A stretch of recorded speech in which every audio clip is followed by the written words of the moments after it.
Welcome to The Pestle, reviewing and breaking down movies to look for insights into the movie-making process. Hosted by Sinkholes. Don't worry, you're probably not living on a sinkhole. Probably. Now, let's drop the lights and start the show. Welcome everybody to The Pestle. Today's show is brought to you by Lifefield's Just Feet. Drop into some new kicks at Lifefield's Just Feet. Welcome everyone to The Pestle. I am Wes. And I am Todd. And we're filmmakers who like to talk shop about films. And today we have a very special guest. Today's a really fun day for me. I'm talking to my two favorite artists.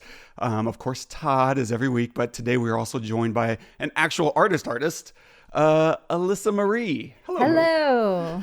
Thank you for having me. So excited to have you here. And when we launched the show, I had a handful of people in my mind about who I wanted to make sure we got to have on at some point. And it's only taken 286 episodes. And I think I only have one more person on my hit list. Nice. Ryan Vaughn. Oh, nice. Yes. I'm super excited whenever he feels ready for it. Awesome. But Elissa, for those who don't know, check the show notes. We'll make sure we link to all of her content, her Instagram page, her website. She is a full-blown artist in so many ways. Like I try to tell people you're the most creative person I know because obviously you can paint, you can draw, but that doesn't even begin to express all your creative avenues. Like you're good with makeup, like prosthetics, and you've done our zombies. Elissa is the mastermind behind Office Zombies. If you've ever seen that short film we've done, she did all the zombie makeup for everyone, which was so fun. Long days. That was a long day. It was so fun. And then she's also like, you do costumes and wardrobe for fun, for cosplaying. I'm sure I'm only still scratching the surface. And this year she was named Best Visual Artist in Austin by the Austin Chronicle. It's still crazy. Yeah, buddy. Don't look at me. Don't look at me. You're so red right now. I know. I don't just your hair. It's amazing. So Thank you you. have been running your own business. Like you've been an artist for a long time, but it took you a while to be a full-time artist. Absolutely. Yeah. What was that process like for you? A lot of it came out of just necessity. So I've been doing creative things my entire life. I knew my career would be creative. I didn't know exactly what it would look like. I just kind of trusted the flow and kind of followed the next best thing, the next right thing, And so out of college, I kind of just had some odds and ends jobs. I worked at a haberdasher. So I worked with hats and retail, but also did some fabricating and learning a little bit about that, which was really cool. And then I ended up at Demand Media, which is where I met you two beautiful people. Todd and I were doing SEO at the time. That was super fun. And so that was a job of opportunity and convenience, kind of. I had friends there who helped get me in the door. I needed health insurance. I needed a salaried thing. I needed health insurance. I needed to start planning to kind of building a nest egg and plan for when I would go off on my own. That's always been the long goal, always. So I was like, I would rather, when I'm young and doing all the, got energy to do it, I would rather work my butt off at wherever I can and build up this nest egg so that I have a little bit of a runway whenever I go off on my own and I can feel safety. I'm a Cancer sun, and so security is incredibly important to me. So I need to build that nest egg. So I was at Demand Media for 7 years, and I wasn't expecting to be there that long. And I just gradually got kind of creating more creative roles for myself a little bit, and then got on the video team and started doing a little bit of production design and help in that regard. So that was super creative, more so than what I was doing there. And that was great. And I got to work with y'all so much, which was super fun. And then from there, when Demand Media closed its doors in Austin, I started doing freelance, working, kind of doing similar things, graphic design and animation for various people before I got on to Tastemade, which was an illustration job. So this was my first illustration job. I was doing food pun illustrations for 3 years, which I can't believe they paid me for still to this day. But this wasn't my forever thing, but I was like, if I get to draw fun, cute things all day and I get health insurance and I get to keep building this nest egg for my future goal, I'm sold. I'm doing great. And so I stayed there for a few years and then finally broke off and did my own thing. And so I've been doing that since 2019. So it's been 5 years. This is my 5th anniversary of being on my own, being my own boss, and my art being being my full-time employment. And it's really just the last, I'd say 2 years where it's my personal art. It's like not as much client work and corporate client work. It's just my personal art that I'm supporting myself on. So that feels really, really good. That you're selling? Yeah. I sell, obviously my art prints and all my products in my shop, but a big part of it right now is selling wholesale. So I'm selling my stuff to boutiques all over the country, and that's actually been a really great avenue to go down. And then doing these doing these expos, which are hugely lucrative, these big expos. They're much bigger than like your standard art market. Those have been great because I get in front of eyeballs that I wouldn't have gotten in front of otherwise. And it's just a concentrated, like niche audience that it makes for a really, really great lucrative situation. So I've been doing some of those expos throughout the year, and then also illustrating books. And that's the longer goal, is steering away from the physical product side of the business and more towards the like illustration service side, where I just, get hired to illustrate projects that I care about. So that's a crazy process, from the outside looking in, because you went from working in a hat store to being SEO at a random company. Yeah. All the stuff that company was doing is just like, what is this company even? Yeah. And then segueing from SEO into the creative arts, and then having enough, contacts, like along the way, that it feels to some degree like magic. And on the other hand, it kind of feels sudden, like to be like, oh yeah, the last 2 years I've finally been, after this 10 plus year odyssey. And so I'm curious, like, what was that early process of building out client rosters that allowed you to actually, be able to, leave a company or get laid off from a company and survive? Right.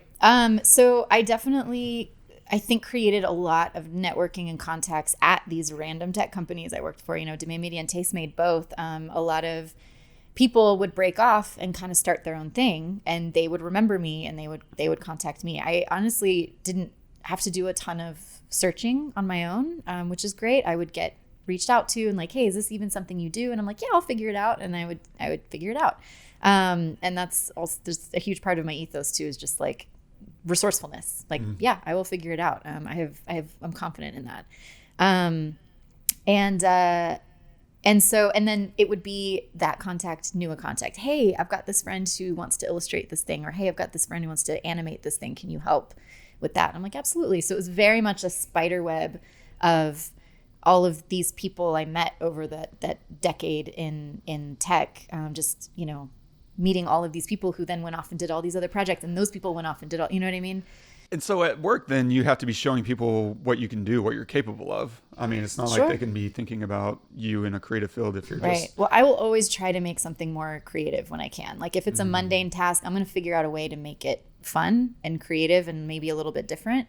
So I had a lot of fun with the SEO writing, even just like making it a little more whimsical, a little personality in that, and so on and so forth with all the different positions I had there. I would just try to make it like, I can't survive without making something a little bit whimsical. You know what I mean? I do know what you mean. That's important to me.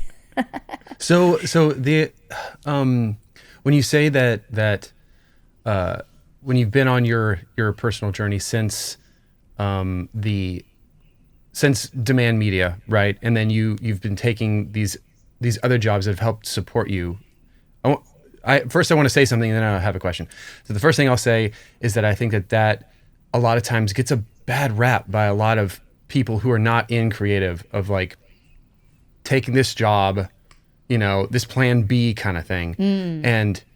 And yes, sometimes plan B can be the enemy of plan A, but a lot of times plan B can help get you to plan A. Yeah, it's stepping stone. As in, like, especially if you're an artist and you have to eat, yep, right? You have to have a roof over your head. And if what you do is art, these days it's not the easiest thing to make, a living at that. Sure. So you do what you have to do to pay the rent while pursuing your main goal. And I want to commend you on that, because that that doesn't get the attention that it should. So thank you. I appreciate awesome. That. And then knowing when to just go off and like, okay, now it's time, and go do your thing and not look back.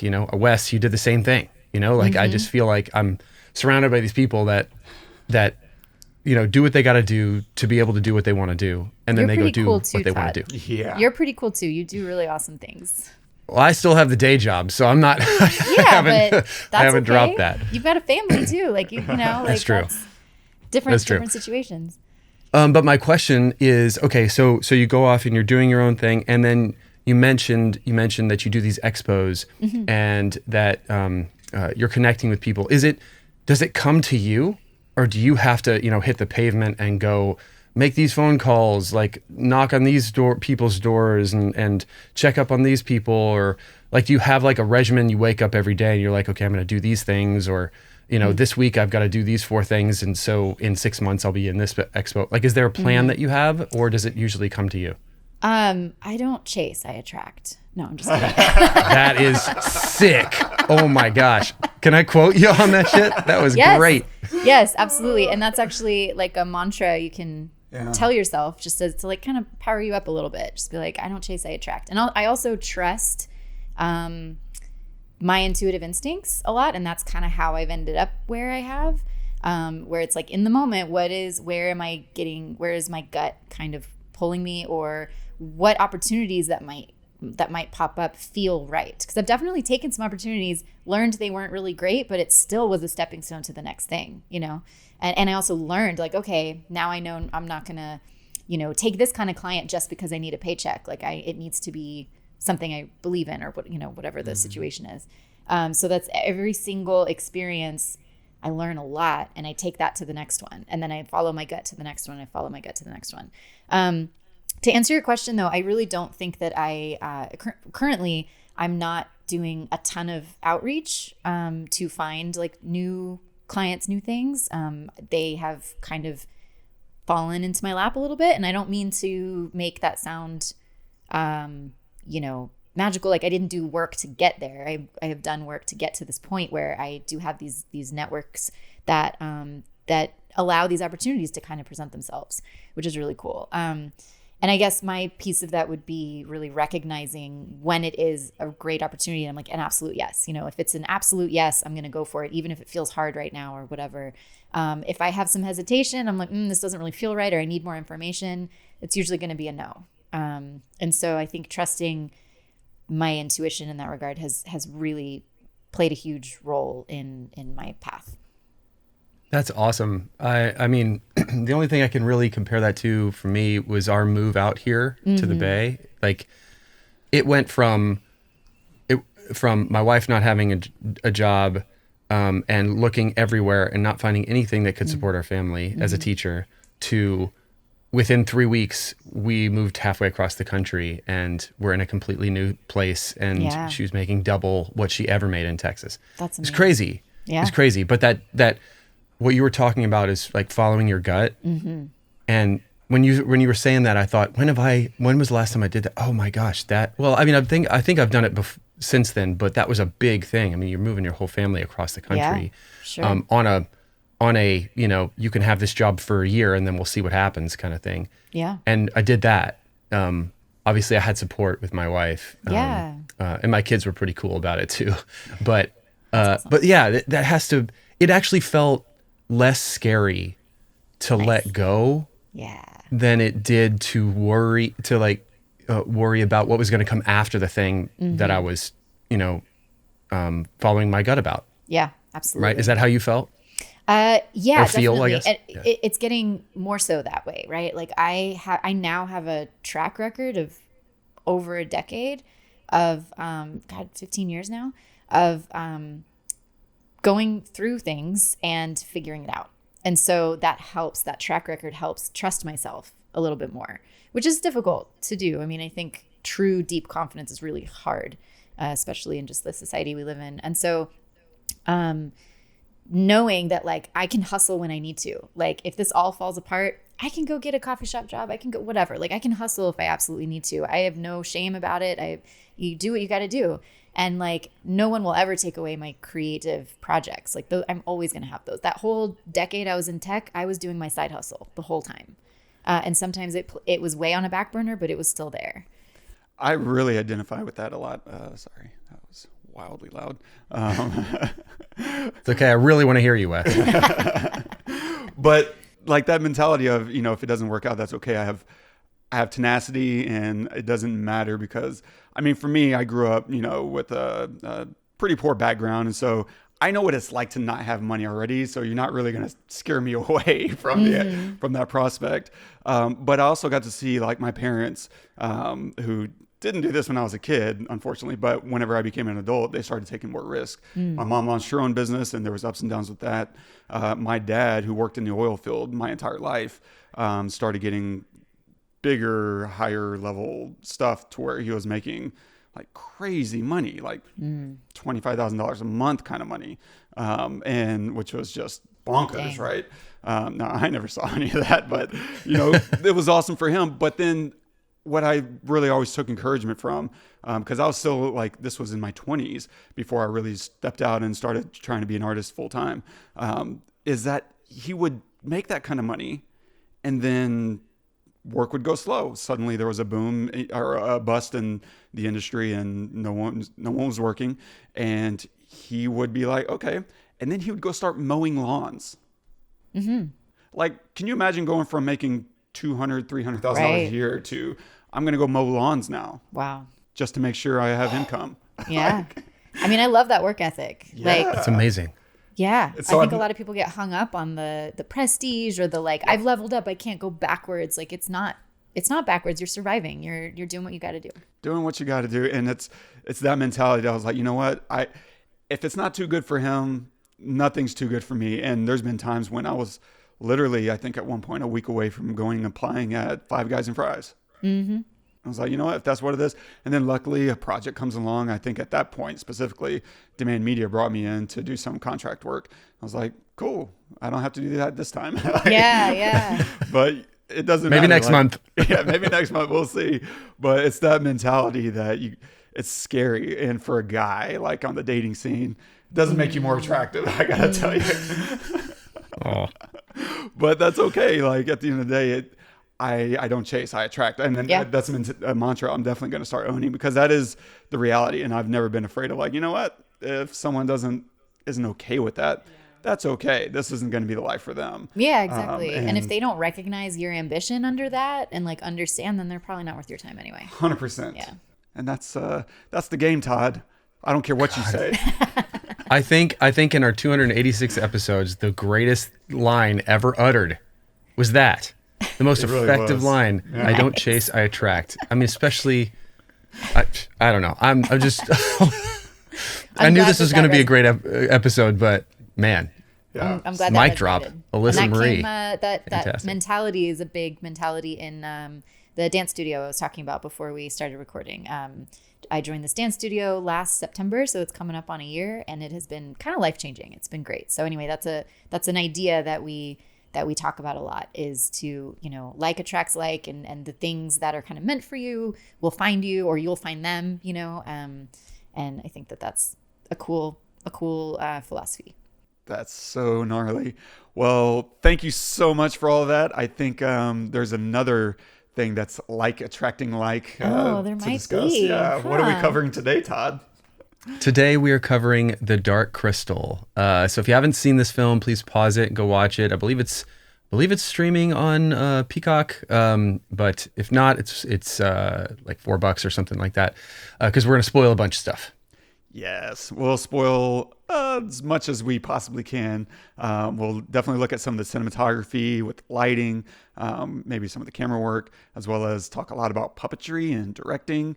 And then, we'll see what else Elissa has in her magic bag of tricks. There's so much. So much. And other such stuff and things and stuff. And a quick synopsis of the film. On another planet in the distant past, a Gelfling embarks on a quest to find the missing shard of a magical crystal and to restore order to his world. It's directed by Jim Henson and Frank Oz. Screenplay by David Odell. Cinematography by Oswald Morris, featuring Jim Henson as Jen, Kathryn Mullen as Kira, Frank Oz as Aughra and the Chamberlain. You've never looked at the heavens. Everything in the heavens is here, moving as the heavens move. This is how to know when. That's what. Suns, moons, stars. Yes, the angle of eternity. That's how I know it's coming. How else can I make the prediction? 1,000 years ago, there was a great conjunction. I was there. 3 suns lined up. That's when the crystal cracked. That's when the Skeksis appeared. And the mystics. Another great conjunction coming up. Anything could happen. The whole world might burn up. End of Aughra. Better have your shard before that, Gelfling. Now, ask what the Great Conjunction is. What's the Great Conjunction? What's the Great Conjunction? You tell me. The Great Conjunction is the end of the world. Oh, the beginning? And begin, all the same. Big change. Sometimes good, sometimes bad. Ah, there it is. Gelfling knows nothing. Aughra, what do I do with the shard? Heal the dark crystal. But how? Questions, questions, too many questions. You want a shard? Here.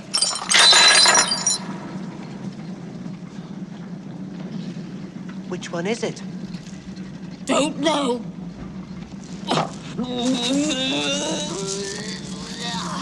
Don't know. Aughra, so good. Alyssa, out of screen here, was pantomiming every single beat of Aughra. I've seen this movie hundreds of times, probably. Like in all seriousness. Unbelievable. I love it. Todd, and I kind of just played that clip just so that I could hear her say "don't know." Like I used to walk around as a kid. Don't know. Don't know. So good. Todd, So good. so as with all episodes, I loved starting, with you. And we were talking beforehand. I was like, I have no idea what Todd really thinks about this movie. Like, it's one thing to know and reference it here and there, but I have no idea. Did you watch this as a kid? And yeah, how do you like The Dark Crystal?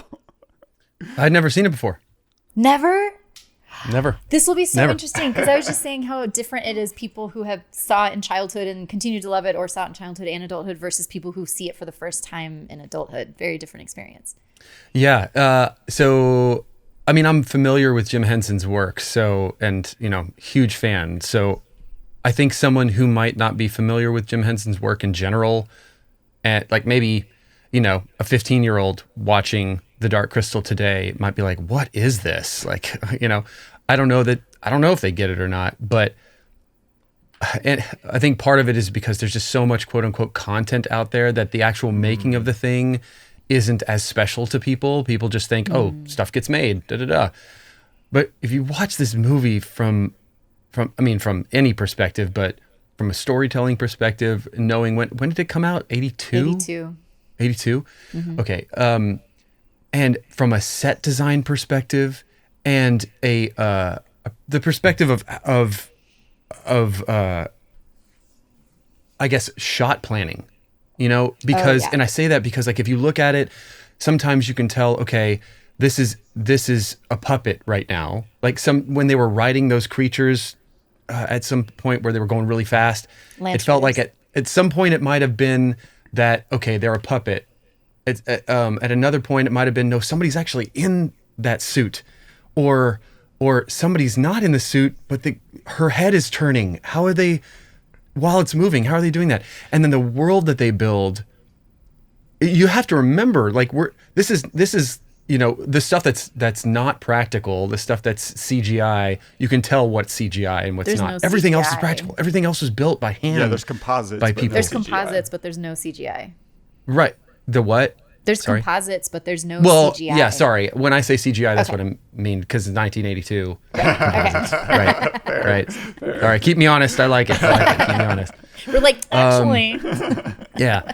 No, is amazing. It feels like a lot of stories that have been told since then, but the origination of a lot of those stories, or that it's taken some stories that have not been told in a film, in the film format, put it in a film format, but in this puppetry kind of scenario, and then movies since then have done it, with human beings. It's just so beautiful and crazy and wild, and the okay, so a lot of the names I can't remember because I've only seen it once. Help you. Don't worry, I'll help you out. What are the bad vulture guys? Skeksis. The Skeksis. Thank you. Gosh darn it.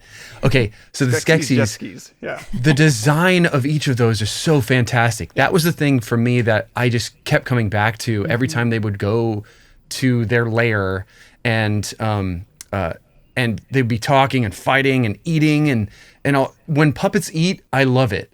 Because you have to edit around so much stuff, because they'll put something in their mouth, they'll start chewing, and then you cut, because obviously it can't go, it down their throat. And just the planning that it took to shoot this is kind of unreal and so beautiful. The story is fantastic. I like how, again, names. I'm bad with names anyway, but the girl, Gelfling. Kira. Thank you. She's the story. I mean, without her, this fails, like in every single way, and she's so wonderful and beautiful the entire time. And how they meet is funny. And she's knowledgeable about the world, and he has no idea what's going on. Yeah, he has no idea. He's us. He's the viewer, right? He's like discovering. Yes. We're discovering things with him. Yes, exactly. So he doesn't talk a whole lot. He's very soft spoken. He's learning. You can watch him learn. You can feel his curiosity, because we have curiosity. He's he's asking these questions. You're right. You're spot on. He is us. And every time something is strange, he asks about it. Like we would want to know, like, what is that thing? And he asks, what is that? And so yeah, it's beautiful. And I love the idea of them sucking the life force out of these creatures and then drinking it to stay young. It's a lot of stories built into one in a way that is, I feel like Jim was like, how can we make a movie and make it as hard as possible to make? I have much to say about this. Yeah. Okay. I have a lot to say about Well, I want you to talk now, because I loved it. I thought it was absolutely jaw-dropping, especially for when it was made. I mean, 42 years ago. Jeez. I'm so glad that you loved it. That makes me so happy. Like, I never judge if somebody doesn't like it. It's a obscure kind of weird movie, so I never judge if people don't like it. I don't want to be their friend, but I don't judge them. That's right. Correct. I actually used this movie as a filter to meet people, to like figure out who my people were. Yeah. Really? Yeah. Wow. I'm really glad I liked it then. Okay. I'm like, if you can get down with this, or if you're at least curious about this, then we can be friends. But I'm really, really glad that really warms my heart that you love it, because this is one of those movies that is so near and dear to my heart, and has been with me my entire life. And so it just, it tickles me that you loved it, having seen it for the first time as an adult. And like, of course, you can appreciate the pure artistry that this movie is. So yeah. It's so good. So yeah, tell us a little bit more about that. Like, you saw this as a kid, and so was it something you just kind of kept going back to? What was that relationship like? So my parents had recorded this movie when it aired on TV sometime in the mid 80s, I would assume. So we had it on VHS with all the original commercials, which are seared into my brain. It's so fun to think back. This is when Wendy's had a salad bar and they were advertising their salad dressings. Like, do you remember that? It was like a dine-in salad bar situation. No, anyway, I don't. So I watched this VHS over and over and over again. I'm sure I wore it out eventually, but this was so different from the saccharine kids movies that we, we're used to, Care Bears and like all those things, which are great in their own right. But this was so different. And it felt like I didn't know it was a kids movie. And I actually still don't consider it a kids movie, even though that's how it was marketed at the time, because it was from Jim Henson, right? Which is a whole thing that I will also get into. But It felt like an adult movie that I was allowed to watch, you know? And so because I knew there was depth in it. Like you can tell it just oozes with the symbolism and the depth, even if I didn't fully understand it as a little kid, you know? So I kept going back to it. It was this dark, amazing world that I hadn't seen before. And it was just, it spoke to me. And I just kept watching it. And as I got older, I just still loved it. It never got old for me. And then I bought the DVD when I had to have been late high school, maybe early college. So late 90s, early 2000s. And that's when I saw the bonus features for the first time, like the making of. And that just completely blew my mind and just added another layer of appreciation for this movie. Because, of course, I was always doing creative things. I was always making things with my hands, and just anything I could get my hands on, I was making. And so watching this done on such an epic scale was incredible. And it also kind of made me think like, ooh, people can do this for a living. Like, that's so cool. And so that was really neat to watch as well. And so I've been kind of obsessed with it ever since. Is the short story long. Yeah, I don't know what it was for me. Like as a kid, I was drawn to it. I watched it so much. And I don't know if we also had a VHS copy. We didn't really own a lot of pure, like, oh, we got this at Blockbuster. Yeah. It was a lot of like, oh, you ripped it off of. My grandma had HBO in New Orleans, but we didn't, and so she would record things and then mail us the VHS tapes as well. That's clutch. Kids have no idea. Kids No have idea. no idea what we used to go through for shit that we liked. Right. Yeah. And I watched it so much. No one would watch it with me, though. That was kind of the funny thing, is I would always have to watch it alone because no one else in the house gave a crap about any of this. It was like, what is this garbage? Because, I mean, there's no humor. It's not a very funny thing. Yeah. I mean, there's bits and pieces. As much as you get is a little bit from Aughra and a little bit from Fizzgig. And that's kind of it. The rest is just, it's very dark, literally and, symbolically. And for me, I felt deeply connected to those things and the visuals, of course. And I was a fairly big Henson fan, I guess. Like I definitely watched the Muppets in all versions, but I wasn't overly drawn to the Muppets, to be honest. Like the Muppet Babies, yes, but not a lot of the Muppet Show. Like I would watch that whenever my brothers would watch it, but I never turned it on by myself ever. What about Sesame Street? Were you a Sesame Street kid? Here and there, like not overly, but I would watch it when it was on, when there was nothing else to watch. And that was like my fallback. I was like, I'm never gonna have a bad time on Sesame Street. Fraggle Rock? Yeah, I definitely got down with a lot of Fraggle Rock. Doozers are my boys. So good. They just kept building no matter how many times Yeah. their houses got eaten. Just kept building. Sorry, keep going. But I loved this, like the everything about it, the world building that y'all have been talking about, and the darkness and the mysticism. Like you got this grand sense of scale and backstory, and I never felt like I understood it all. And that I think also kept pulling me back in. Like there's more to discover here. And as Which is so interesting. Put a pin in that. Yeah, So because on the other hand, watching this as an adult, I was like, oh, there's almost nothing here. Like it's so thin.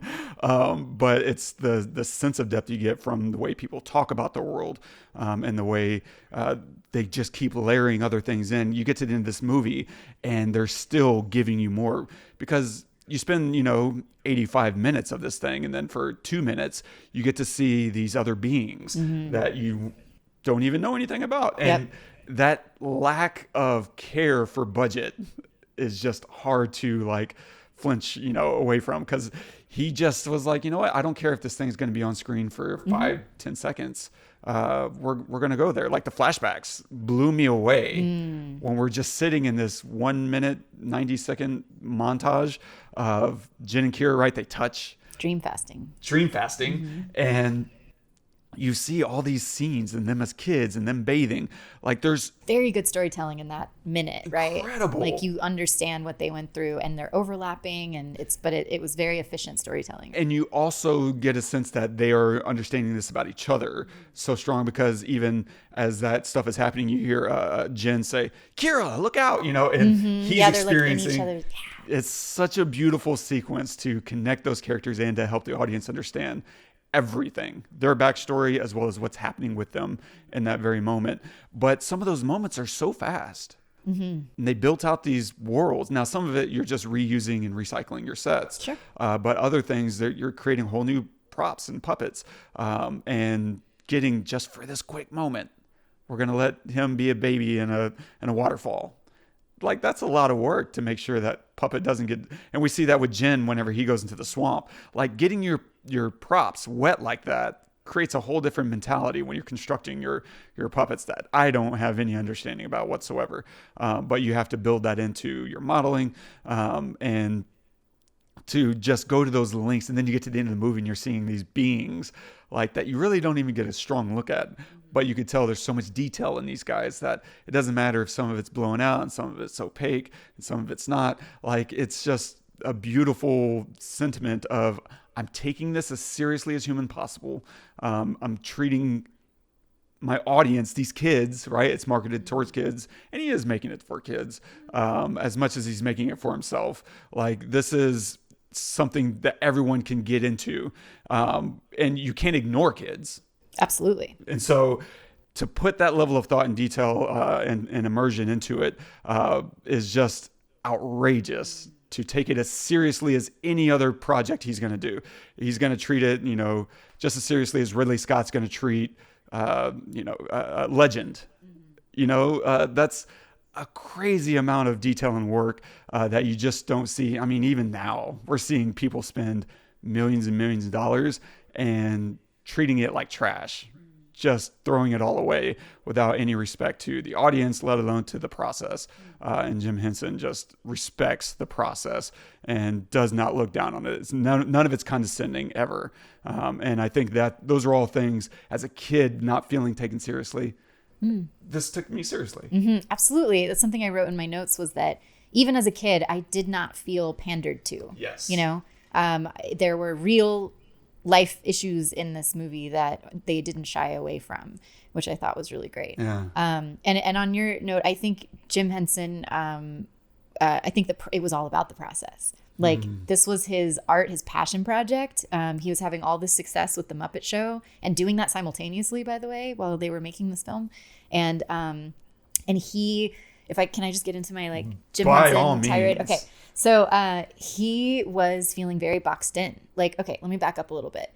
Jim Henson wasn't even originally super passionate about puppets. It was just an art form that he could use to make his art. He got into it kind of happenstancely, and then, which isn't a word, and and it kind of took off because it wasn't anything people had seen before. They had these short programs in the late 60s that it's where he met his wife.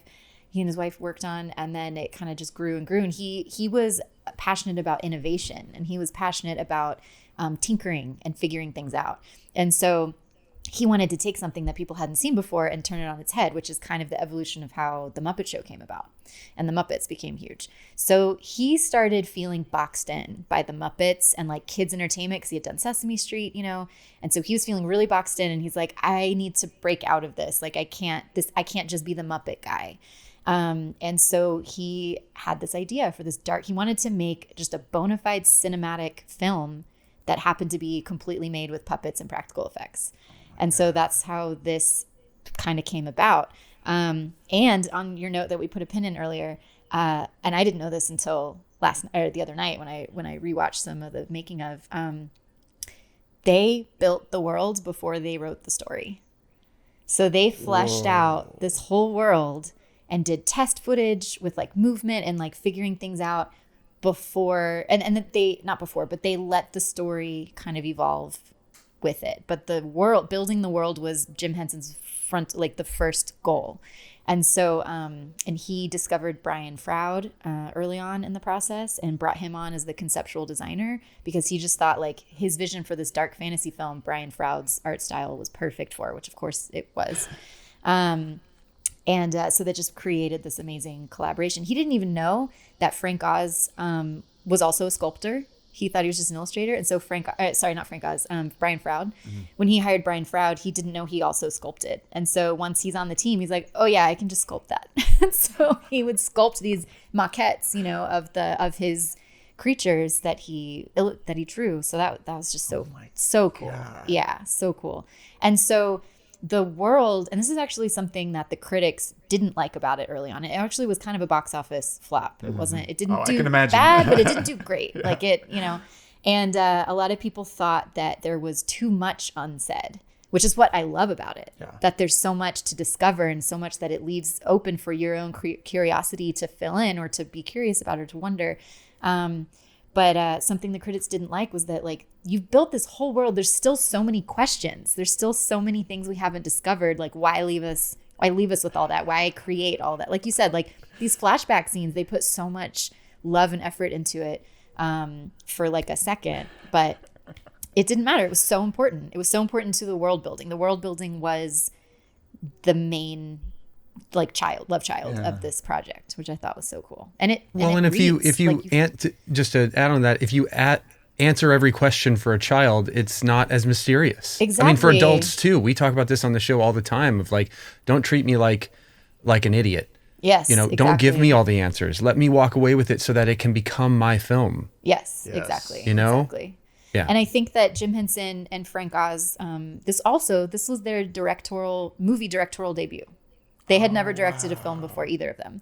So how cool that they co-directed this together. And but anyway, both Jim Henson and Frank Oz wanted to treat the audience intelligently, you know, and like, yes, it was appropriate for kids, but it wasn't necessarily geared at kids. It was and for everyone kind of film. And so they wanted to leave things a bit of a mystery, so much so that the original edit of it that they test screened and it did horribly, the Gelflings are the only ones that spoke English.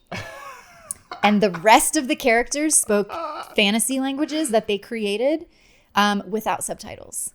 Because they wanted you to infer from the movement, because like the movement was the art form, like the puppetry movement and everything. They thought like, oh, the audience is going to infer what's going on.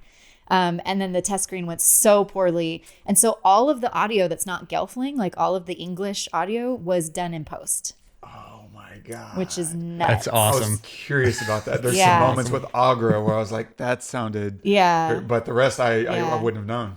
Maybe Aughra spoke... I don't remember exactly because when we meet Aughra, she's speaking another language. And then she's like, oh, you're a Gelfling. So I'm speaking Gelfling, which for our purposes is English. And so maybe with Jen, she was speaking English, but certainly the Skeksis and the Mystics were not speaking English at all. Like they wanted to visually storytell versus telling. So anyway. Love that. I love that they were just like, we're going to go off a cliff. We're going to go off a cliff and go as extreme as possible. We're not going to speak English, no subtitles. If you don't get it, F you, see you later. And then they were like, okay, maybe we went a little too far. Yeah, they're like, okay, well, we do have to market this thing, so okay, let's add some English in there. That's amazing. Kaufman mentality. I know, I love it. I love it so much. Speaking about the movement, like that was one of the other things that I definitely caught my attention. Everyone has their own style of movement, and to me, like the Skeksis in particular seem to be they're so broad and theatrical. It's almost Shakespearean in how they move. It's very sweeping and gestural, I felt like they were on a stage and exploring it.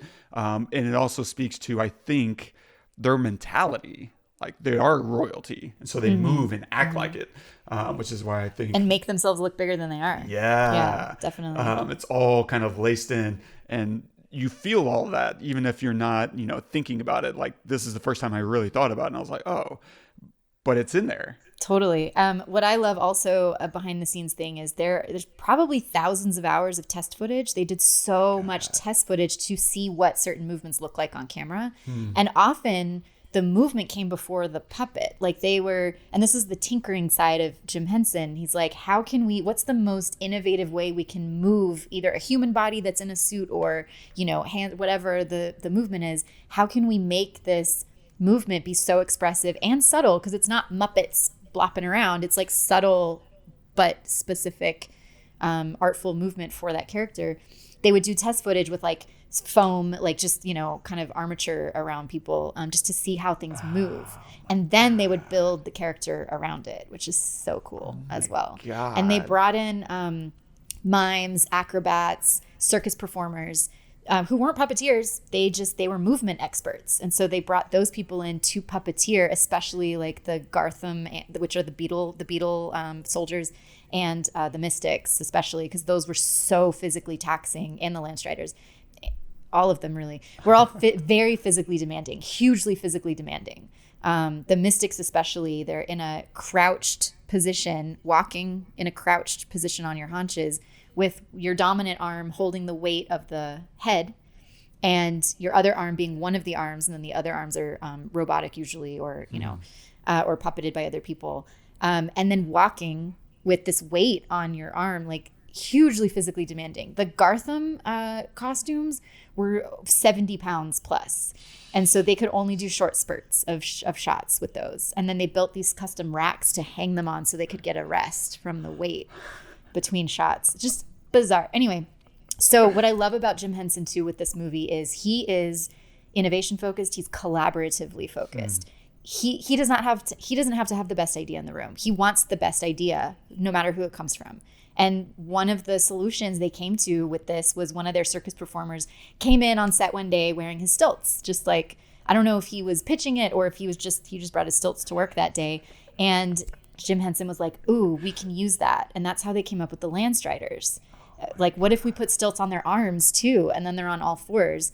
And it's because the circus performer came in with the stilts that day. So it was such a collaboration of all of these art forms and all of these experts that weren't even really in the industry that came together to make this thing, which makes it so special, And you can feel it. Like, he's not arrogant. Jim Henson doesn't have an ego. He wants to make a beautiful thing with people who do things better than he does, And I think that's so cool. He wants to learn from them. Like, he wants all of the information. I just think that's so cool. Oh my God. Like, yeah, the Landstriders were not a part of the prophecy. They were not a part of the prophecy. Prophets don't know everything. Right, exactly. I remember that. Thank you. Oh my God. Yeah, the other thing that really struck me, especially at the beginning of the film, was the lighting. Like, very natural lighting. Not a ton, if any, of like rim lighting to help them pop out from the background. Normally that's what you do. You backlight a character to help separate them from the background. Another way you can do that is to light the background stronger, so that whenever the shadow creeps over, the edge, that's contrasting really nicely with what's happening in the background. And they don't do a lot of that. They focus. The Skeksis have some harsh lighting. They do, which matches their tone. Later in the film, they start to insert more of that, but at the very, like, the opening, like, you're losing detail all over the place because of how natural they're going for it. And I think that just really helps sell the world by not giving it a strong movie look. It makes you feel like we're not on a set of props and puppets. Like, to start that way, I think is going to embed you, especially because you get going in a Muppet film or anything with puppetry. You're pulled out initially. It takes you a minute because the lips aren't syncing perfectly and there's no like articulation in the mouth, stuff like that. And so I think anything you can do at the front end to give you a little bit of runway to help immerse people is going to give you a lot. And especially, whenever you start doing all these other lighting effects, like with the crystal itself, which happens at the beginning, it helps sell that as a supernatural light to pop out from everything else. Absolutely. And so you do all these little finessing touches, and then you kind of wash it all out with the lighting, and suddenly it just feels like it's all there. You're all a part of this. And then you combine that with some of the camera work, right? They do a lot of cranes and dolly shots that you see on normal big set productions.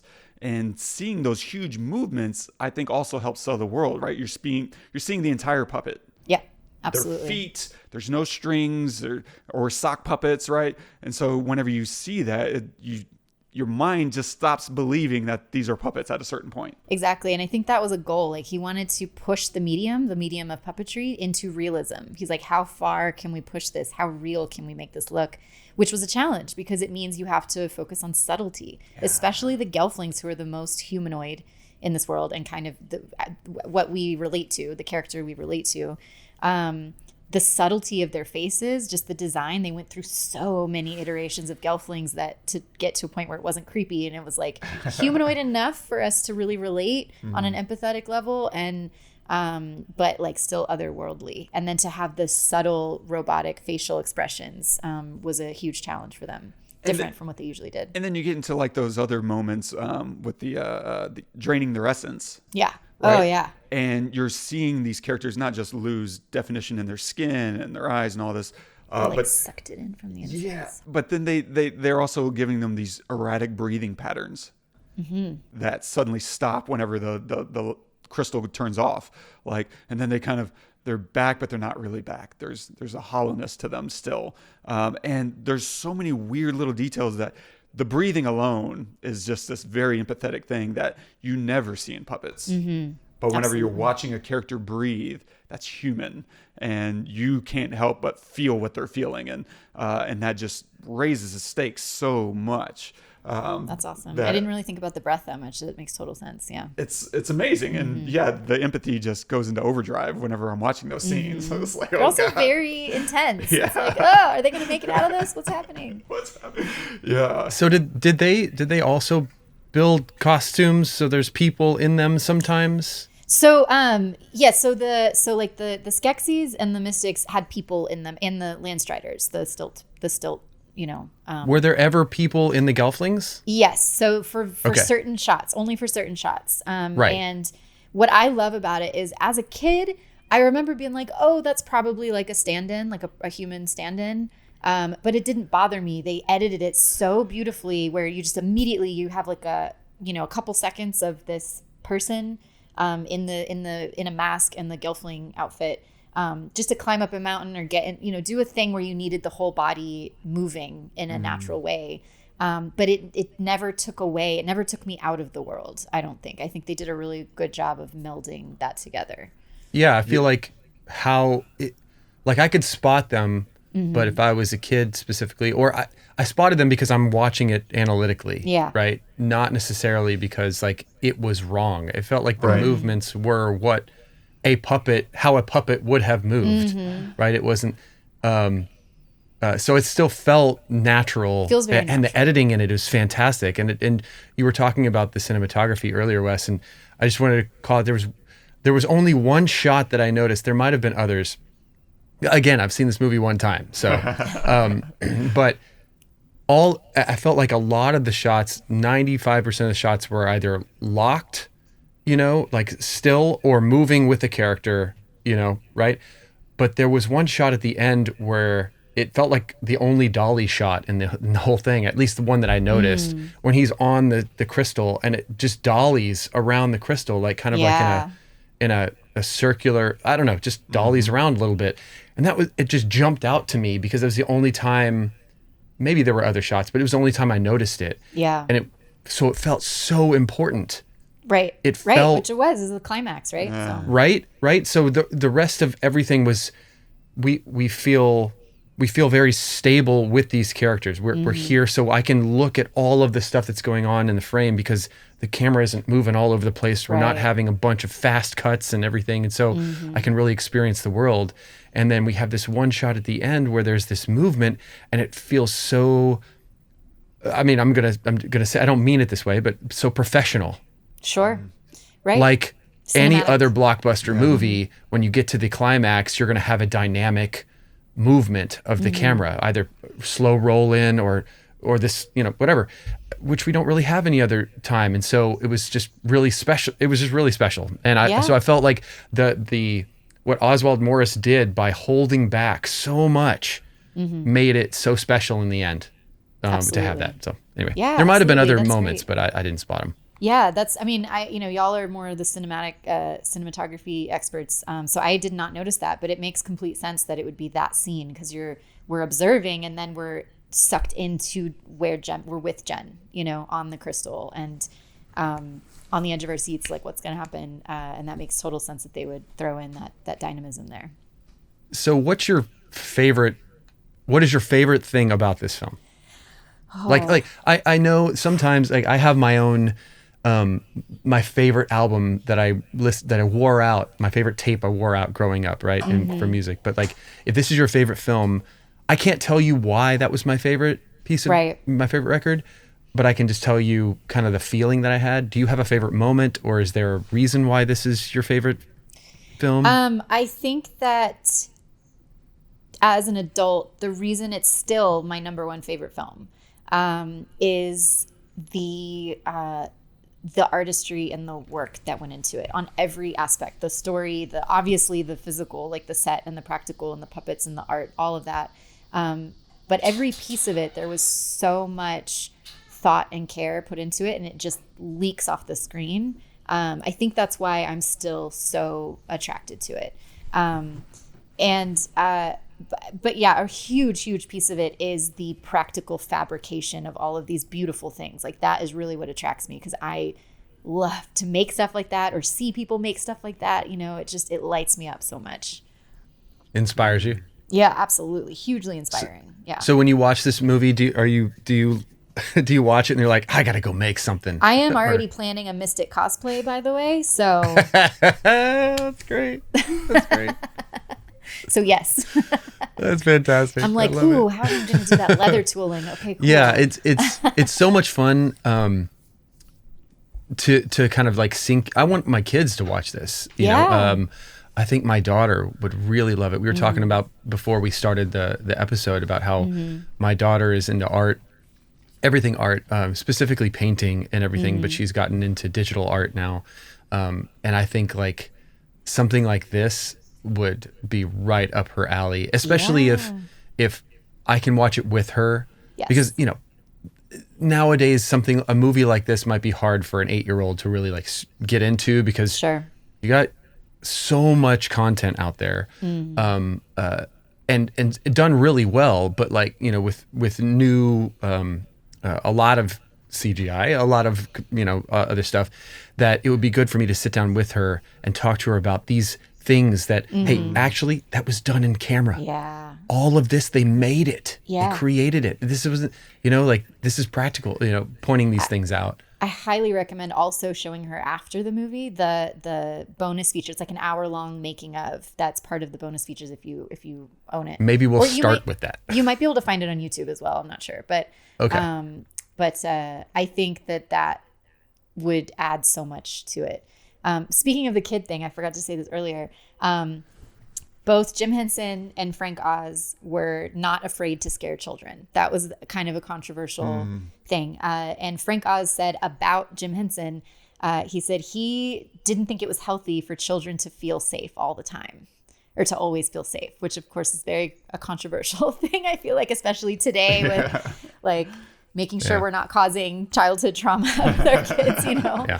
But I thought that was, I find it kind of lovely, because I do think it's important for kids to see something scary, know that they're safe, and be able to like appreciate this thing, you know, and maybe see a little more depth in it, you know? Yeah, I think even in, you know, for whatever, last 40 years since I've been alive, like there's been what I think of broadly as a chosen one syndrome. Like every story has the special person, and they get to be really, really special in front of everyone else. And that everything goes kind of their direction and they win in the end. And there's not a lot of price for any of that. And it's just kind of the kingmaker, right? I'm a prince that no one knew about, and suddenly I get to be a king. Like there's this story trope that's broadly applied in so many different stories, video games included, and that's very exhausting to me as an adult now, looking back and thinking like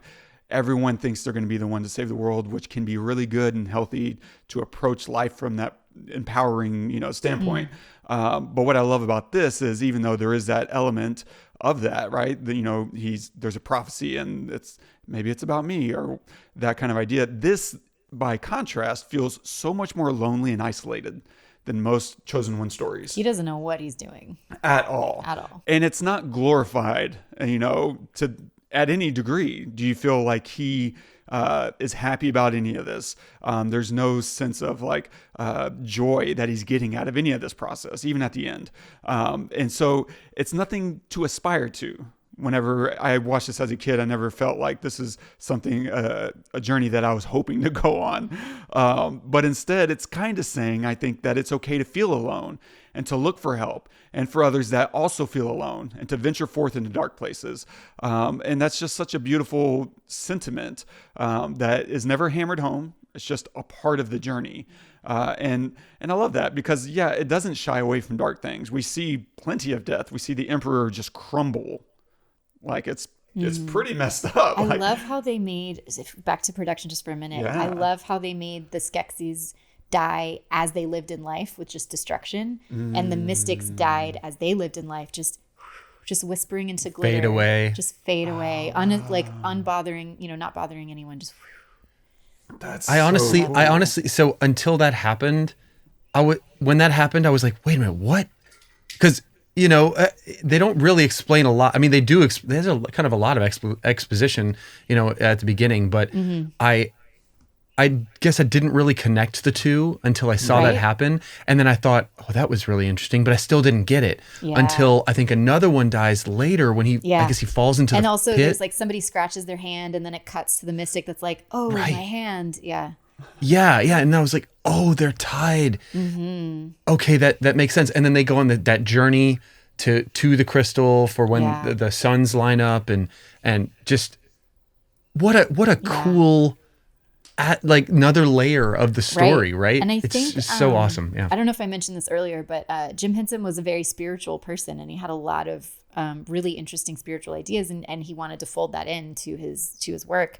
And what I love as an adult, something that I really, really love about this movie is that I don't believe it's a good versus evil movie. I think it's a balance versus imbalance.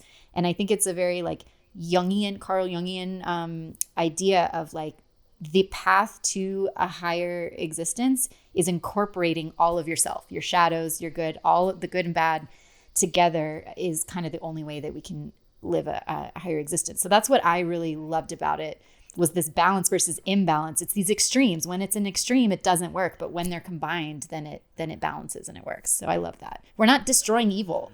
We're integrating it, right? Which oh my God. So cool. Yeah. Yes. And I love that because even at the beginning of the film, whenever we're introducing both of the Skeksis and the Mystics, they use the same phrasing for both of them, right? But today the ritual gives no comfort, is what he says as the Skeksis are using the crystal to, re-energize through the sun. Yeah. And then whenever we go and see the Mystics, they're doing their thing, today the ritual gives no comfort to the Mystics. And sorry, go ahead. And it's said, right, for both of them to give symmetry and to begin to lay that groundwork because they are, simpatico, right? They are yin and yang. And that's why at the end they merge into one, not because, there was some magical thing, but because they were always one. Yeah. That got separated. Exactly. And there were 10 and 10. Yeah. And then, 9 and 9 after or the 9 and 9 ones died. And then 8 and 8 after Chamberlain got his. Right. Yeah. Right. Just, wow. Great way to look at that. Honestly, you can look at so many movies like that instead of good versus evil. They should make more movies like that where it is not good versus evil because evil is, I think, one of the reasons why I like. I don't want to bring up too many other films, but while I liked Thanos as a character was because there's a lot of layers. As it's not necessarily bad. Is a shark bad because it eats? You? Yeah. Right. No. It's all about perspective. It's just nature, right? Yeah, exactly. It's not necessarily evil. It's just like this. So yeah, but to have the two halves and they need to come together, that's anyway, sorry. No, you're good. Blabbering. But another thing, talking about the intro, the paralleled repeated rituals. The repeated narration in the beginning, right? There's the third piece. They also repeat some things with Jen when we introduce Jen. And there's a huge Trinity theme throughout the whole thing. The three suns, all the visual things are triangularly shaped.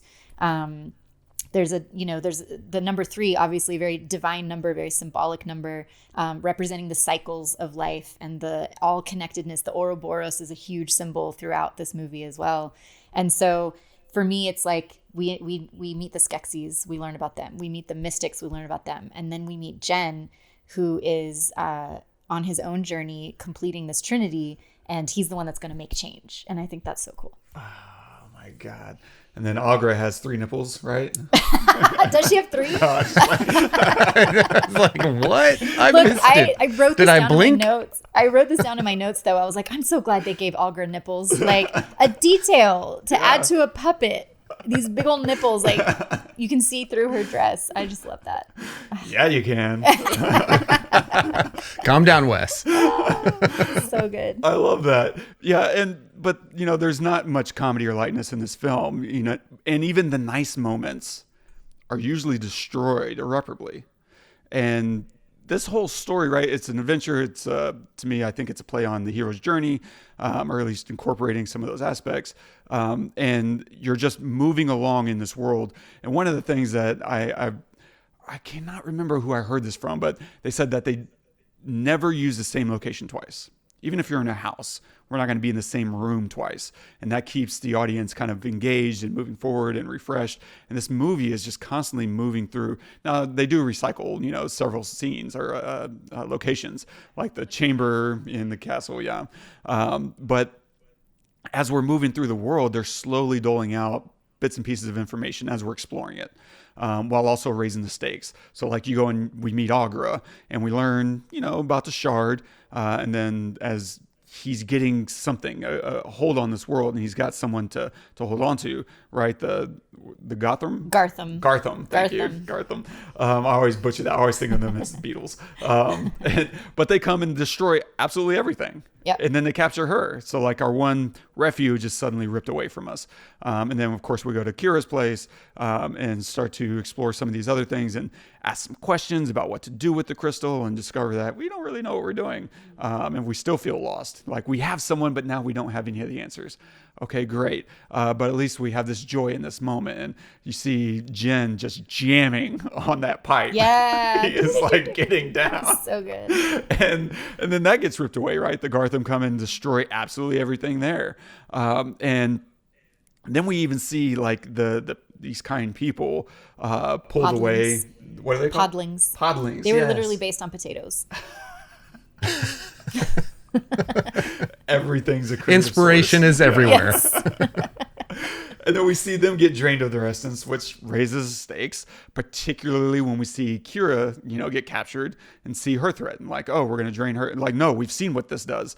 And it's horrible. And we don't want that to happen to her, as Todd pointed out earlier. Like, she is just this beautiful being of knowledge and resourcefulness. And the last thing we want is to have that ripped away from the world that's losing so much already. We've seen so much destruction, no more. And it's just a constant pace. And then the other aspect of the whole darkness, as a kid watching this, I think it was really cool to see Chamberlain get rejected and then go and try to hit on these kids. Gross. But it was amazing because he's this really sketchy character, of course. And I love that Jen and Kira never trust him or fall for his fake kindness at any point. And I think that was probably a good message to kids about discernment and trusting your instincts. Like they didn't have to get fooled in order to learn their lesson. They knew from the outset, and they never gave him an inch. And he had to, at the end, just basically completely admit, like, yeah, I'm full of it, you know, and I'm going to kidnap you. And that's just a beautiful thing to allow a character to never fall for a trick, even if, you know, they end up not winning that particular battle. I thought that was a really that's a great message. it's a great point to call out, because we as a viewer see Chamberlain. Yeah, see him get, you know, his armor ripped off of him or whatever. He's shunned from the group. So you're thinking as a viewer, okay, maybe he's going to the other side because he's been shunned and he just wants to feel like he belongs or something. And so I was kind of like, You're like, does he have an arc? thinking, yeah, is he part of this story? Is he like a good guy now? Does he want to be a good guy? I mean, he still sounds really creepy, but maybe. But you're right. They never fall for it. They can see through that. And yeah, it's a wonderful thing to call out for a kid.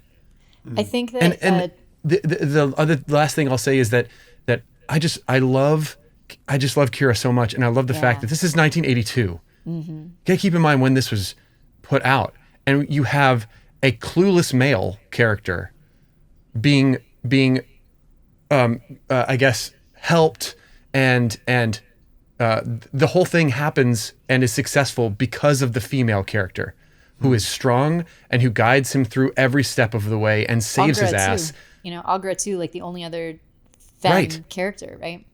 Right. This is 42 years ago. I mean, this is every movie now. Right. Right. Like, 40 years later, now every movie is there's a clueless male and the female actually saves everybody. Not every movie, but there's a lot of movies that's like a standard thing. And this was 42 years ago. And kudos to Jim Henson for seeing like the future, essentially, like, or not the future, but the current status. But like it's just a beautiful thing to watch. Yeah. But yeah, I mean, I think he had some really high vibration, spiritual and philosophical ideas. And so I think that translates into his, this story. That's awesome. What I was going to say earlier real quick about the Chamberlain is I think he's a great metaphor for a narcissist. He's like, what? I'm a victim. Oh, I got stripped of all the, and then he's like, oh no, come with me. And he's feeding off of, narcissists literally feed off of you. And I think that's cool. Just from if we can apply a modern like psychological filter over it. There's a lot in there. Oh my God. Yeah. And by the way, y'all got to see the notes that Elissa took. Oh yeah. It's outrageous. Is it a book? I can text it to you real quick. I'll put it in the show notes as well as we'll incorporate it into the YouTube video so that everyone can take a look. It's peak Elissa. Todd, I think your number's the same. When I say, right? Yeah. She's the most creative person I know. It's this kind of stuff that completely unnecessary. I just texted it to you. Did you like sketches everywhere? Yes. Just shut up and look at my text. Basically. Oh my God. I couldn't help myself. Oh my God. Yes. It Holy looks like it was ripped out of Are you kidding me? Anyway, so you're going to drop these in the show notes? Okay, cool. Everyone take a look. She's just art through and through. Thanks. Aw, y'all are so sweet. It never ends. It's bottomless. And I think that's the cool thing about creating is the more you do it. I once gave a pen to Todd's kids, to Simon and Charlotte. And I told them that it was a magic pen because the more they use it, the more creative they'll be. Love that. And it's just, that's how art works. Yeah. The more you're creating, it's a muscle and you just get more and more creative. It is infinite. It is bottomless. Yeah, for sure. Another note on creativity and Jim Henson. So they filmed mostly in the UK. And this film birthed the first Jim Henson Creature Shop, which I thought was so cool. Like they had their studio, but like this was their creature shop where they brought in people to just work on these creatures. And then they opened, I think, another one later. And what was I going to say about that? Oh, and they were completely innovating new things. They were figuring things out, doing things people had never done before. And now a lot of creature effects, practical creature effects that are still used, were born in that creature shop for this movie, which I think is so cool. Yeah, they innovated a lot of really amazing things. And if you're in Atlanta, they have the Jim Henson Museum, or it's the Center for Puppetry Arts, which, by the way, and maybe they added this later, but I noticed at the end credits of the Dark Crystal, they have a thank you to the Center for Puppetry Arts. It's like at the end of the credits, which I thought was so cool. But anyway, my husband got a job in Atlanta a few years ago, and so we moved to Atlanta. And I was not super happy about it. We lived out in the burbs. Like it was a little strange. It felt like I was going back to the Woodlands, which is where I grew up. It was very cookie cutter suburbia. But I discovered after I moved that the Center for Puppetry Arts is in Atlanta, and they have a whole Jim Henson section. It's mostly dedicated to Jim Henson. Yeah.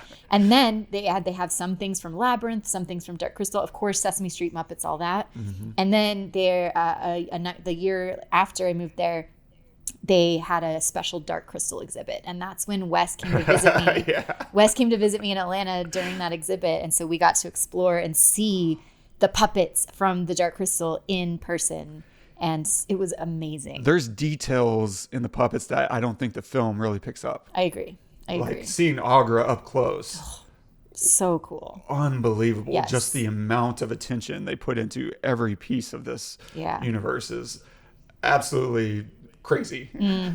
Oh no, it's amazing. I love it. My last little note is really cinematography, I guess. It's just about the way they pass time. So when Aughra, dumps the crystals out and Jin starts kind of looking, they need to show that he's been looking for a while. So they do a passage of time as he's studying, right? And instead of kind of the normal way you do this is a slow dissolve, or you do a wide reestablishing shot of the location that you're in to kind of reset everything. And instead of doing any of those things, they do a quick dissolve to Aughra's contraption of their solar system. And then we just hang out there and watch it turn for several rotations. And I love that because just holding on it to feel the passing of time. And it represents the passage of time. Literally. Yeah. The solar system spinning around is time passing in and of itself. And so it's just a beautiful, simple representation in two different ways of just sitting still and then literally watching this model demonstrate the passage of time. It's just a cool thought I never would have had as a filmmaker, but clearly occurred to him. Absolutely. We had this thing. You know what? Let's just hang out there for a minute. And that thing is called an orrery, by the way. Orrery. Orrery. So say Aughra's orrery 5 times fast. That does not roll off the tongue. Oh my God. Alyssa, final thoughts? Anything you haven't touched on? Oh my God, probably. Yeah, probably. But I mean, off the top of my head, I'm not sure. I just think that this is such an amazing example of not only the artistry of all these disciplines coming together and the collaboration. There is one more note real quick on production. So not as much for the main characters, but for a lot of the creatures and the other things in the world, people on the crew would own that creature from start to finish. This was not a factory line. People got really protective and kind of ownership over their creature. So for example, somebody who made the toad thing in the swamp that Jen fell in, that person would have, seen the sketches from Brian Froud and then figured out how to make it, built the thing, built the armature, built the robotics, obviously with help, cross disciplines with help from the other people, but that person would own that creature. And so I think that adds such more of a layer. You can tell how much love went into this thing. People really cared about it. And I also love the idea of it not being a factory line. You would learn every single aspect of that puppet and that creature just by making it. And that just speaks to my heart so much because I think everyone should learn all the things and do all the creative things and get out of their comfort zone. And I just think so much magic happens in that. So that's my final thoughts. I just love it so much. It makes my heart warm, this movie. I love it. Todd. I kind of can't breathe. I'm just looking at her notes still. I'm still looking at her notes what the living F? Yeah. It makes me feel lazy. I actually didn't even look at my notes. Did I miss anything? Let's see. Wow. I think that's... a little trivia. Should we do some trivia? Oh, yeah, sure. Question and answer, but just trivia tidbits.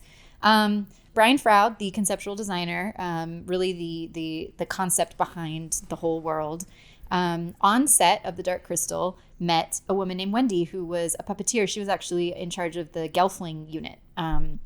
And they fell in love and they got married. And they had a son named Toby. And Toby would later star in Labyrinth as Sarah's little brother, Toby. Whoa. What? The baby in Labyrinth is Brian Froud and Wendy Froud's son.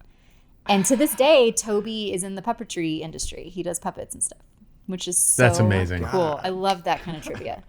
Anyway, hold on. These are at the bottom of my notes. Gave birth to the first Jim Henson Creature Shop. We talked about that. And then the last note, too, which I think is awesome, is that Jim says himself that this was the hardest, most rewarding project he ever worked on. And it's the one project he's the most proud of, which I thought was so cool. That's I believe amazing. it. God. Mm-hmm.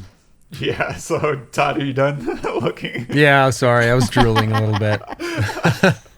That's so sweet. No, nope. I think that we've said everything. I love the film. I love the work that is obviously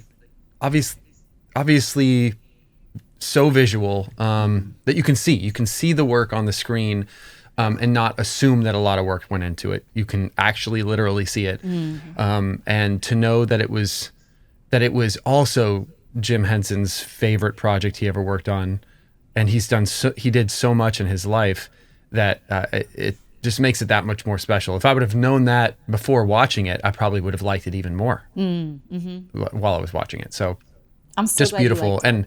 And I love talking to you. I love talking to anybody when something is their favorite thing. Yes, same. I know. I love. Do you know what I mean? Yes. Yeah. Like so. So if absolutely. you came back on while we were talking about Interstellar, you'd probably have a Right. good time. Yeah, totally. Whether or not you give a shit about the movie, you'd probably have a good Yeah, time. no, I know it's your favorite. I know this. Yeah. So I just loved talking to you in general, but especially about a film that is your favorite. That I can hear the passion and love in your voice, and it's so wonderful. So it's probably one of my favorite episodes. I feel like I say that a lot, but I mean it this time, honestly. We always have the best guests. Maybe it's because like attracts like. We were talking before we rolled, like how amazing all of our listeners are. Like every time I've interacted with anyone, I think everyone is an artist that listens to our show. Like if not, pretty close to, or just really dearly loves art. And Alyssa was asking like, well, who did you expect, to be listening? I was like, I didn't expect anyone to be listening. Still, But I think 6 years later, whatever it is, yeah. I think it's so funny that you said you were surprised to learn that a lot of your listeners are like us, like, very much like us. And I thought that was interesting that you were surprised by it. And then I was telling Wes about how I was recently trying to figure out like my own audience for my art business and like who is my like typical buyer and like what do they care about and all that. So I was writing this customer profile and I was like, oh, this is me, which makes total sense because I make the stuff that I wish existed. And I think that that's what you do as well, Wes, and Todd with your music. I mean, you make the thing that you want to birth into this world. And so of course we would attract very similar people. So. Oh my God. Awesome. Well, what are you going to recommend this week, Todd? Okay. So you grew up a big Jim Henson fan. I grew up a big Don Bluth fan. Yes. And when you were saying earlier about like not being afraid to scare kids, he was big on that too. And all of his films have this darkness to them that I loved. And every time I watch one, I walk away. I remember as a kid walking away feeling a little uneasy, right? But never like something was done to me that I didn't like, but just like, oh, I have a little bit more clarity on something in the world. Now that I look back on it as a 44-year-old man, I can say, oh, I had a little bit more clarity in the world. And my favorite Don Bluth film of all time is The Secret of Nimh. Yes. I remember the first time I saw that film, it blew my mind. And I've seen it, probably 20 times now. And it's I mean, you as an artist probably have a lot of respect for it, whatever. But the art in it is amazing. Especially it came out the same year as this film. Came out in 1982. And the art is amazing. The animation is incredible. The story and the character development in this movie is just unbelievable. So good. I'm going to recommend The Secret of Nimh, Don Bluth. Well done. Alyssa, what do you got? Yeah, so I think given the context of this conversation, I'm going to recommend the recent documentary about Jim Henson. It's called Idea Man. And it was directed by Ron Howard. I think it's on Disney Plus. And I highly recommend that to really get more insight into Jim Henson's brain. And I think that just adds a lot more context to this film and to all of his projects. Like I learned so much about him that gave so much more meaning to so much that he worked on. So I'm going to recommend Idea Man. Nice. So every year, usually once a year, me and my mom will go do a movie day where we go to the theater and we'll see anywhere from 2 to 5 movies, like literally. One year we tried to, there used to be 6 Alamo Draft Houses in Austin. And I tried to plot a day where we saw a movie in every single draft house. That's fun. We got really close. We got 5 out of 6. So it was too close. And so this past weekend, she brought my niece up. And we saw a couple of movies. And one of them that we saw was called Dìdi. It's this really small coming of age story of this, I don't know if he's Taiwanese, but this American kid who's, just going through life. He's like 13. He has a big sister. And it's about being an awkward teenager. And it's just beautiful and I think appropriate in this context just because it doesn't flinch. Doesn't shy away from letting things not go well, and it's okay with that. So if you enjoyed the 8th grade, who made that? I don't remember. The comedian guy who did Inside, Bo Burnham, made that movie 8th grade. And I feel like this is the perfect compendium to that. And so, yeah, Dìdi, Dìdi. If you can see it in theaters, great. If not, it'll play just as well at home, I promise. Yeah. So stay tuned for next week. We are going to do a guide to recognizing your saints. Nice. Okay, cool. Thanks, man. We're going to do a guide to recognizing your saints. I had it blocking, my notes were blocking part of the screen, and I didn't see that. So yes, I'm excited. I just put it in, yeah. If you haven't seen A Guide to Recognizing Your Saints or heard of it even, it's got Robert Downey Jr., Shia LaBeouf, Channing Tatum. I think it'll be a really interesting conversation. So yeah, go check that out. I'm sure it's streaming somewhere. And yeah, stay tuned. If you're enjoying the show, don't forget, subscribe, review, drop us a note if there's something you want us to cover. And if you want to hear more about Elissa and see her art, check the show notes. And you can also leave a note there at thepestlepodcast.com/thedarkcrystal. Elissa, where can we see more of your art and learn more about you? Yeah, my website is elissamarieCreative.com, and all my handles and all my social media is Elissa Marie Creative. So you can see my art on Instagram and my Instagram stories. It's a lot of lifestyle stuff. So if you want to know what I'm doing behind the scenes, that's where you can see that. Nice. Awesome. Yeah. Awesome. Okay, and our quote of the day. Sorry, I'm still looking at our notes. Jeez, this is wild. And our quote of the day is from Jim Henson. This encapsulates a lot of what you were talking about, Elissa. When I was young, my ambition was to be one of the people who made a difference in this world. My hope is to leave the world a little better for having been there. I think 42 years later, after a movie like this, when we're sitting here talking about the man, goosebumps. I think he's done just that. Absolutely. I agree. What a gem. Jim is such a gem. What a dark crystal. No, not dark one. What is the crystal after when it's made whole? What do they call it? Oh. It's not the dark crystal anymore. Do they call it? I don't remember. It's called a crystal. Just the crystal? I don't know. Just they called it something. It's like the crystal. You're right, because they said that we broke it in our arrogance or something. But they say though? Like and now it's become one, just as you are one with everything around you. I'm bastardizing that, but yeah, it's a beautiful sentiment and interconnectedness of everything. Yes. And I think he succeeded, to your point, Todd. Like, yeah. And that's the beautiful thing about art is I think it's easy to look at TV and film and storytelling as just a kid's pastime, like something unserious people do with their life, right? And instead, these are the things that do move the world. Like stories and art is what shapes realities and paths. And you can see it doesn't take much to see all the negative ways that it's made an impact. And just as well as it can do negative things, it can do positive things. It can teach us. I've said this a number of times on the show. I think the greatest export that we do in America is our entertainment, whether that's music or stories. And it shows other people in other walks of life that there is other ways to do this.